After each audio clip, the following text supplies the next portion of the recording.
Well, police are looking for someone who was driving a motorcycle or motorized scooter involved in a hit and run that left a cyclist seriously injured. Now, a warning that the images in this next story could be unsettling to some viewers. CP24's Beatrice Vaisman joins us live with the latest. Jamie, this incident happened back on Friday, August 25th, and what you're about to see in the video is a cyclist being knocked to the ground. It sounds like they suffered some pretty serious injuries, but thankfully they're out of hospital, according to the cyclist's lawyer. Here is the video in question. There's actually two different ones. So as you're watching this, let's bring in the cyclist's lawyer, David Shelnut, who's also a personal injury lawyer as well. David, thanks so much for being here. How's your client doing? He's, obviously physically injured because of this, but he's quite rattled that someone, in our view, and in his, would intentionally come after him and knock him off his bike to do something like this. The video prior, you can see the motorcyclist gesturing and seemingly yelling at the cyclist from the motor vehicle traffic lane, and then he enters the bike lane and tears after our client, knocks him down, and keeps on going. When you talk about the gesturing that happens, and one of the videos from the back of the vehicle does show this moment, what's actually happening here? What precipitated this?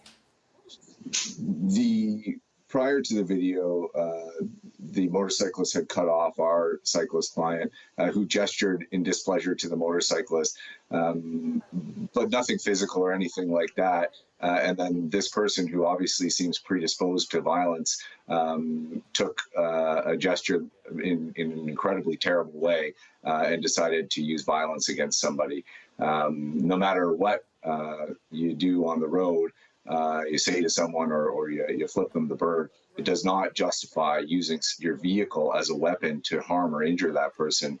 This is a clear case of assault with a weapon in our view. This motorcycle or scooter doesn't have plates, it looks like, which makes it challenging for investigators, for police to find them and to bring them into custody.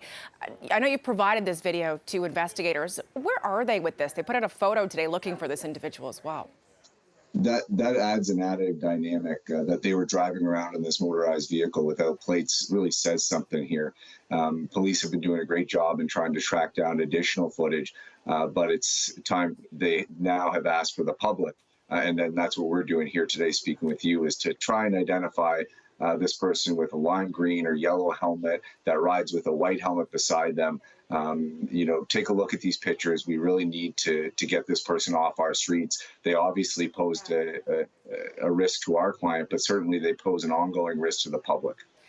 David, you're no stranger to representing cyclists as something that's part of your practice. What's your message then to cyclists and how they can keep safe as they're sharing the road with other drivers of vehicles and motorized vehicles like this? If we could give cameras to every cyclist out there, we would. But until that happens, assume that someone either doesn't see you or doesn't care, and they're going to hit you and cycle defensively. But we're calling on the provincial government to add the Vulnerable Road Users Law to their Moving Ontarians Safely Act, so that real tough penalties can be put on people who use their vehicle to cause serious injury to vulnerable road users like pedestrians and cyclists. We need people to see driving as a huge responsibility. And if you do something dangerous, negligent, or violent, as in this case, you're going to lose your license for a long time if someone's injured. All right, personal injury lawyer David Shelnut, thanks so much for your time, and I'm glad your client's doing okay. Thank you. So, Jamie, if you're watching us, you recognize the person in this video, you can give police a call, or traffic services are the ones handling this as well in this hit and run investigation here in the city.